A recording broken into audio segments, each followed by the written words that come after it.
Hello and welcome to today's video. In this case, I'm looking at a case called Portal, which was from the Microsoft Excel World Championships 2024. According to the video, like the little introduction video, it was going to be in the round of the last 64 or last 128.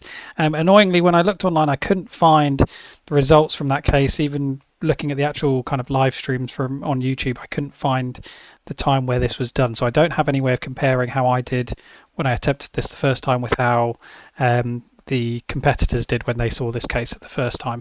But I will say a little bit about the things I did differently the first time I tried this with how I'm doing it now. As always with these walkthroughs, I tend to go through the case a number of times, work out what works best. In this case, I haven't looked at any of the other walkthroughs yet, which I'm be interested to see how they overcome what I would call the fundamental challenge, or not fundamental challenge, but the opening challenge of this case. So just as a bit by way of introduction, this is a case where there are lots of other worksheets, but actually they're all the same structure. So we've basically got 64 of these other sheets, and each of them is a 16 by 16 grid of X and O's, and the O's represent portals and the X's represent not portals. So they're all identical, and the challenge is working out a quick way to take an area number where you're given an area number and effectively call up that space. And when I first tried this, the method I used was a bit convoluted and slowed me down, particularly, or definitely when I got to the level 7, and it meant I couldn't achieve level 7 within the time. So I think first time I did this, I got through all the 6 levels. There was a couple of errors on, I think, level 5, which I might explore when I get to that, and then I think I only managed a couple of the bonuses. So again, I can't say how that would have been in comparison to the real competitors, because I can't seem to find the results, which I may be wrong. They may be somewhere, I'm just not looking in the right place. Anyway, that's enough introduction from me. Just to say, another thing to say also, you may find it helpful. I noticed this for myself when I watch these back.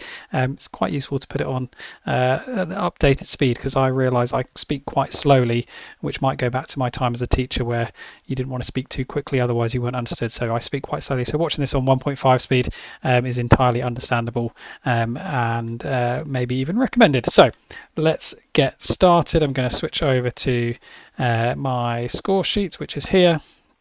Let's join the game and then click start.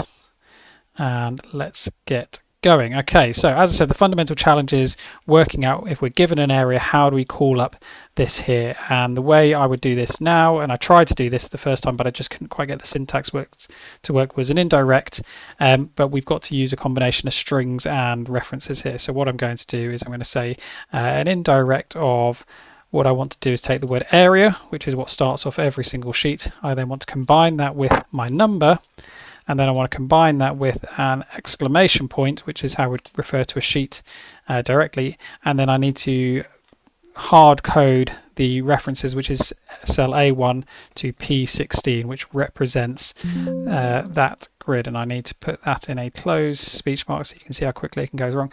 And straight away I've got my representation of area 1, because we go from A1 to P16. And having done this a couple of times now, something you realise very quickly to speed things up is that you're only dealing in X's and O's, and effectively the O's are good and the X's are bad or not significant. So what I would do now, if I did this case, is I'd actually say straight away I want to know when these are equal to O to get a bunch of trues and falses, and then I would use minus minus to turn those, I'd use minus minus, putting that inside brackets to turn these into ones and zeros, and that's actually what I really need. So we can see our ones and zeros there. And to speed things up in this explanation, I might do this now in a real case, so becoming much more confident, is turn this into a lambda, where what we want to do is input an area, refer to that area here as this cell, and close that. And then if I grab all of that, go to formulas, define name, and we'll put our formula in there, and we'll just call this, I think I'd call it area finder. So I've now got a lambda, which if I say area finder of this, I get my area, and that's going to be super handy for the rest of this case. So on the first one, all we want to know is how many portals there are. So all we need to do here is the sum of that, because we just want all the ones, and we get 3, which is the same as our example. And if we fill that down and then fill it, copy these across and put those into our answer sheet, and we've got 100 points. And that's more points than you would normally get on level 1, but I guess because that challenge is quite hard to get going. So on this next one, going to try and keep this neat and tidy, so try to keep this into one formula for now. I could just go equal area finder of that and then sum it and then drag it across, but I want to try and do this really neatly using one formula. So what I'm going to do is I'm going to start by saying yes, I would take the sum of the area finder of this, and that would give me 3 for area 1, which we actually know from the first question, but now I'm going to say I want to go by col across this range.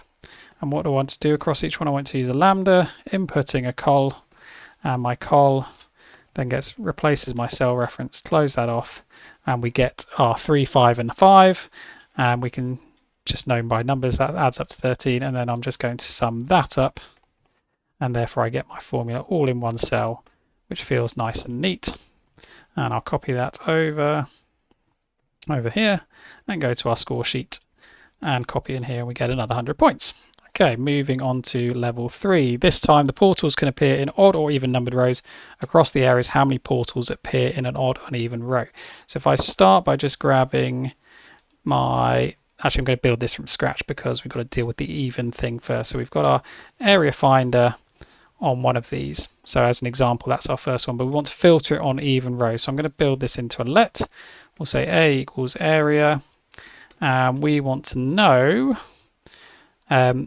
whether we're dealing with the evens or the odds. So let's create S, which is a sequence of 16. And that looks like this. And then what we would want to do with that is go by row through that, applying the isEven function, and we get trues and falses, so true for every other one. So let's call that even, and that's going to be our filter, or our mask as we'd call it. And then what we're going to do is we're going to filter the area.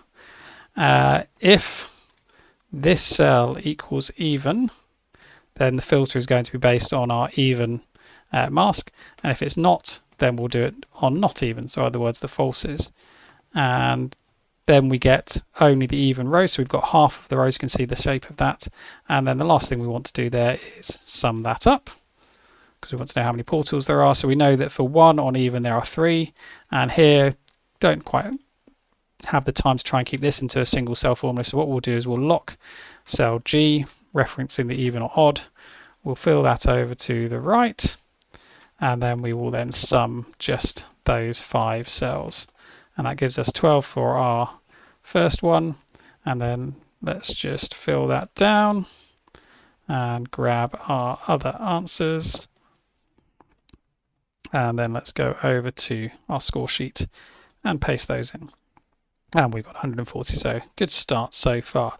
Next, we need to go which area has a portal in this address. So this isn't one I felt I could do here. I felt I needed more space because we effectively have to look at I felt I had to look at all 64 tables to find the answer. So I said, let's start off with a sequence of 64 to represent our 64 tables. And what we want to do is we want to look into our area. So for area 1, we're looking into here. And where do we need to look up? We need to find G6. So that would be the equivalent of the 6th row and the 7th column. So how do we get that information from there?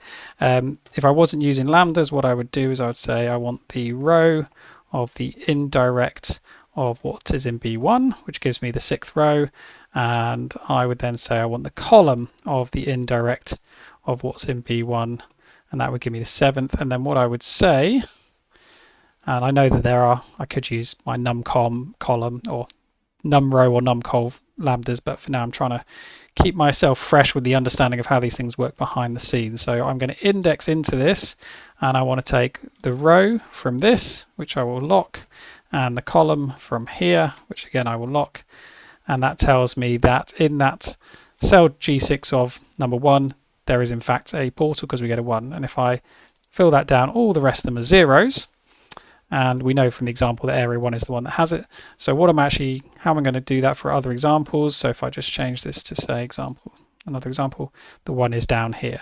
So because we know there's only going to be 1, and we're just looking effectively for the position, we can say X match 1 into this range. And it gives us that, but our answer will need to be area and whatever this number is. And so we get our answers, and I'm going to copy those into my score sheet. And just to speed things up a little bit later, I'm going to clear out that data table, because by the end we might have 3 or 4 data tables, which will just slow things down a bit. And let's just paste those answers. Oh, too late to paste them in. Oh, well, we've already put them in the score sheet.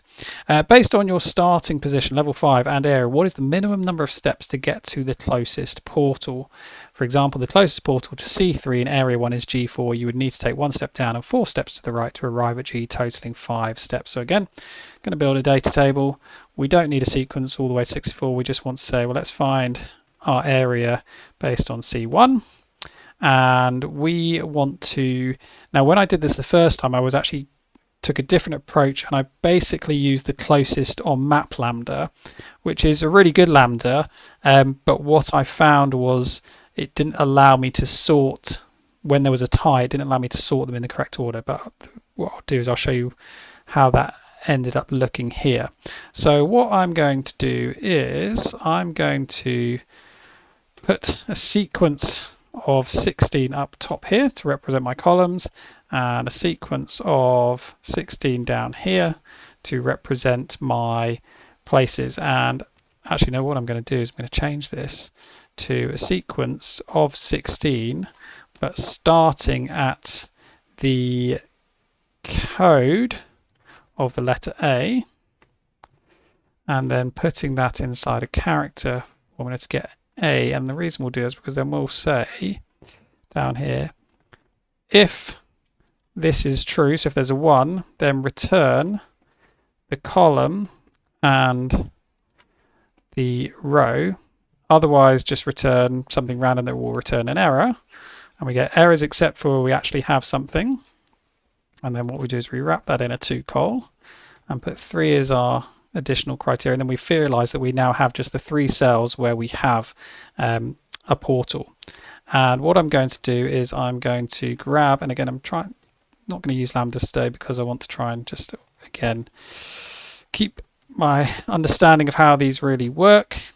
So we're going to grab the row and the column of these using what we did before. So the column of the indirect of these references. And I'm actually going to move this all down a little bit, just make a little bit of space. And we want the same for the original starting place, indirect of this, and the indirect, the column of the indirect of B1. And then what we want to do is find out the difference between those, but we want the absolute difference. So the absolute difference between this minus that gives me the distance in rows, and the same with the cols. So we'll take, actually I could probably just drag this over because it should reference the same things. And then what we want to know, the distance here, because we can only go left, right, up, down, is basically adding these two together. And if I just want the shortest distance, I can just say, but now I could just take the minimum of this, and that's going to give me the correct answer. As I said, I could do that with the closest on map, but when we get to the next level, I think it returns some errors if we were to just use that. I might see if I can replicate that in my answers just to show that. So we get 160 there, so we're good. Let's go back for level 6. So level 6 now basically says the same thing, but tell me which is the cell that was closest. So actually a lot of the work we've done on level 5 is exactly the same for level 6. So let's start by copying all of this, putting it in column E, which is the same point. So we've got all the same. But now, rather than going with the shortest, if I just said, right, let's sort this range by this range in ascending order. And then if I just say I want to take the first one, I'm going to reference that, and I think this is going to give us a couple of errors. Yes, the first 2 come out as wrong. So let's have a look at those first 2. So I've put P12, but it's saying that is incorrect. So let's have a look at 101.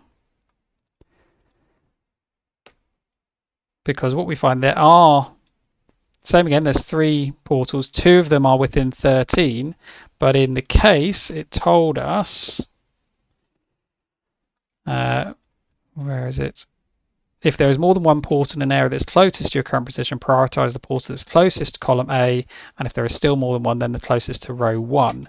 Now, that should, in theory, mean that if we sorted these alphabetically after sorting them by distance, I think that would give us the correct answer. So let's try that. So I'm going to get rid of the at for now. So we're sorting by the distance first, then let's sort by the actual cell name, because if it goes by column, closest to column A means basically alphabetical, and then if we are closest, and then if we're in the same column, then we want the one with the lowest number, which is the closest to the top. So I think that may actually have worked. So let's try those answers. Yes, that does work. Okay, I think actually when I tried this last time, I actually then said sort by column and then by row, but actually by definition, putting these in alphabetical does sort the same problem. Now, when I use the closest on map lambda, I don't think it did that automatically alphabetical. I might be wrong, but that's why I got a couple wrong on that one. But anyway, that's enough chat about that. So how are we doing for time? We're almost halfway through, so when we need to do level 7 and the bonuses. Okay, so let's go to level 7. So level 7 now asks us to basically repeat that process. So going from one portal to the next, starting off in a position and then working out the distance covered each time. So this is the first time that I've tried using OA robot successfully, because ultimately what I want to do is end up with this output cell here based on these two inputs. Now, before knowing about OA robot, what I would have done is basically found each of these references, go right, F23 hash, what is that? I'd have then grabbed this formula and put it in there and kept doing that until I'd got all my cell references back to here. Or the alternative is to start here and then build a let out from kind of step 1 through to the end. But with OA robot, what I can do is mark these two as my input cells, because ultimately all we need is a cell and an area. And then I'm going to reference the answer and say, click in this cell as our answer and go to OA robot and say, right, generate lambda statement. And it's going to say, right, we've got two inputs. I'm going to name them just so I know which is which. So this is giving me a cell position, and this is giving me an area. And I'm happy with that. And then what I'm going to do is, while I'm still in the same cell, use OA robot and say save lambda as, and let's call this closest cell or closest portal. Okay, so with this we give it a cell and an area, and it tells us where is the next closest portal. So now that we've built that, let's build out level 7. And for some reason my lookup doesn't quite return all 5 areas. So we're going to our starting cell is whatever's in B1. Our areas are going to be the 2col of these 5. And here we can say we want to find the closest portal based on this cell position in this area. And it says that's G4. And then what we'll do is we'll point to this to say that's our starting point for the next one. And then we'll fill that down and we'll fill that down. And if we check our against the case, we go from C3, G4, H4, I9. I think we check that C3, G4, H4, and so on. So I think we're on the right steps. And then it says what is the total distance covered, but you don't actually include the kind of final step. So once we arrive in area 12, we actually don't go any further. So this last one doesn't actually matter. Now here I'm going to speed things up by using actually, no, we've got time. No, I've already demonstrated we know how to find distance. Let's just use a lambda to speed that up.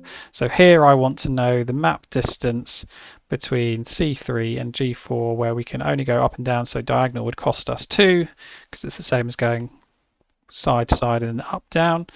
And so we get our distance. And as I said, we actually only need the first 4 steps, because it's when we arrive in cell area 12, we don't go anywhere.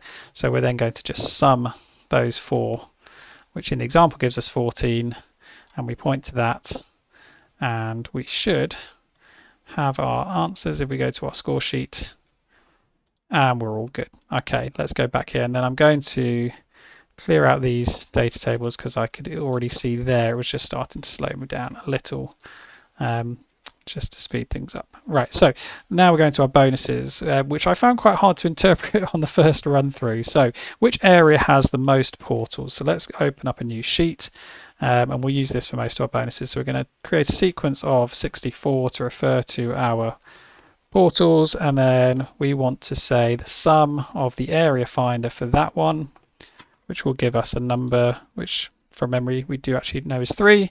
And then now the lambdas will come in handy because we want to know which is the largest from this. So the largest of these values referring to this range, and the first value there is 19. Put an at in front of that just to make it really clear.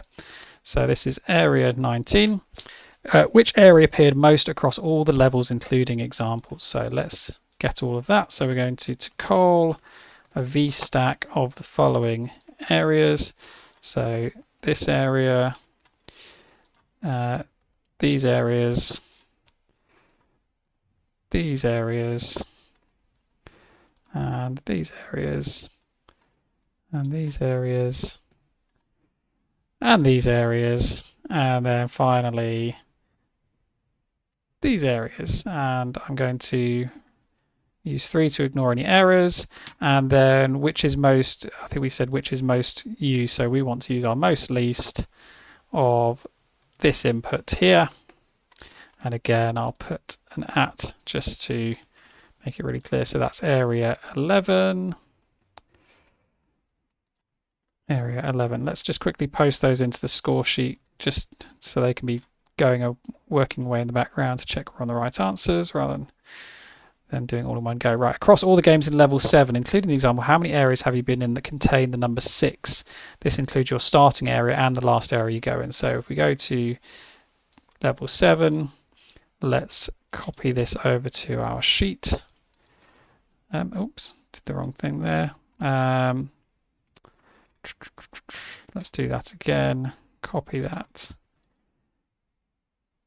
Paste. Let's call that array, and then all we're looking for is an is number, search for 6 inside this cell, and then drag that down and select that all, and we get 13.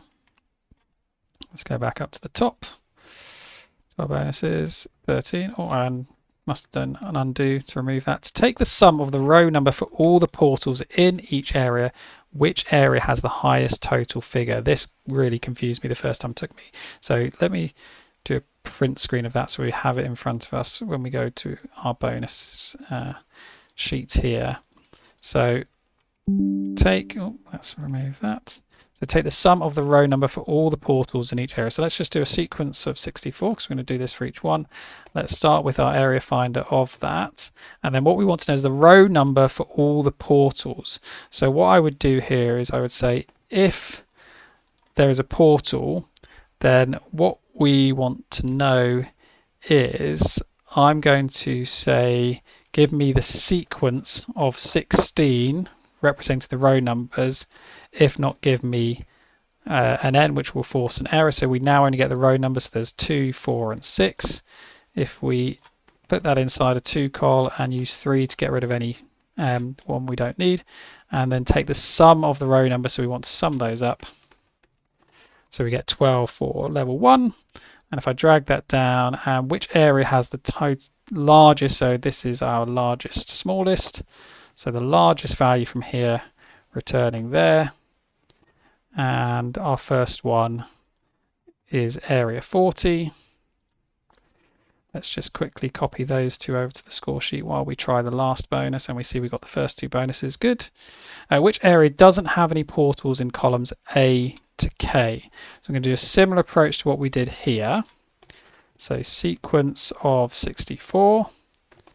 I'm then going to say give me the area finder for this one, and then I'm going to do something similar to also if there is something. So if we have a 1, return based on a sequence of 16 go along the top, otherwise just give me nothing.